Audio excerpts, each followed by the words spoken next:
Այսօր նաև մեր երկրում միջոցառումներ էին կոռուպցիայի դեմ պայքարի միջազգային օրվա առթիվ, որը նշվում է դեկտեմբերի 9-ին։ Մեր երկրի իշխանությունը քանի անգամ հայտարարել է, թե Հայաստանում կոռուպցիան իսպառ վերացել է, բայց բնականաբար սուտ է, որովհետև ամեն օր տեսնում ես արագ հարստացող պաշտոնյաների, պատգամավորների կամ նախարարի աշխատավարձով դղյակ առնող ՔՊԱ-կանի, հրաշքով հաջողակ բիզնեսմեն դարձած ՔՊԱ-կան պաշտոնյաների հարազատների, պետական հիմնարկներ, որոնցում ՔՊԱ-կաներ լցվել են գերդաստաններով, դանդաղ հարստացողներին փոխարինել են արագ հարստացողները։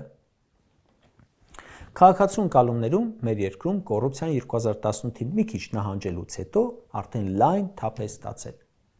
Քաղաքացին վստահություն չունի պետական որևէ ինստիտուտի նկատմամբ։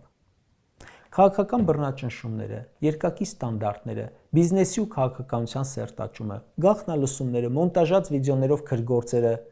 կառավարության ոչ թափանցիկ որոշումները, այդ բոլորը կոռուպցիա են։